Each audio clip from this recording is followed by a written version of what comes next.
नमस्कार, प्रणाम फ्रेंड। मैं गुंजन पांडे अपने यूट्यूब चैनल पे आप सभी का स्वागत करती हूँ। मैं आप सभी को एक बहुत प्यारा सा छोटा सा पति पत्नी का नोक-झोंक कजरी गीत सुनाने जा रही हूँ। मेरा कजरी गीत कैसा लगा आप लोग कमेंट बॉक्स में ज़रूर बताइएगा। अब की सामने में हो सजनवा, बोला घरे कही आई बान। अब की सामने में हो सजनवा, बोला घरे कही आई बान। बोला घरे कही आई बान, बोला घरे कही आई बान। कि हरियरे भय खेत खरिहनवा, बोला घरे कही आई बान। कि हरियरे भय खेत खरिहनवा, बोला घरे कही आई बान। अब की सामने में हो सजनवा, बोला घरे कही आई बान। अब की सामने में हो सजनवा, बोला घरे कही आई बान। पूरब पवन मोरे जियरा जा रे, पूर्वा पवन मोरे जियरा जा रे। बोलिया सुनावे कोई लरिया ने, हरे हरे लहरे खेतवा में धनवा, बोला घरे कही आई बान। कि हरे हरे लहरे खेतवा में धनवा, बोला घरे कही आई बान। अब की सामने में हो सजनवा, बोला घरे कही आई बान।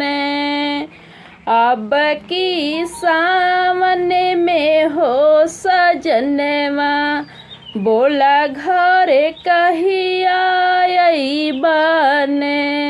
ननदी ने हंसी हंसी झूला झूले, ननदी सब हंसी हंसी झूला झूले।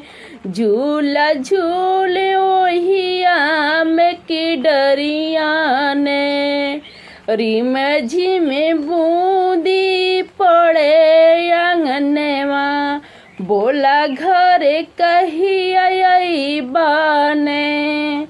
रिम झिम बूंदी पड़े आंगनवा, बोला घरे कही आई बान। अब की सामने में हो सजनवा, बोला घरे कही आई बान। अब की सामने में हो सजनवा, बोला घरे कही आई बान। हमारे सजन जी भय परदेसी, हमारे सजन जी भय परदेसी। जाने कौने करनवा ने, सोची सोची हमारा बहे नयनमा, बोला घरे कही आई बान।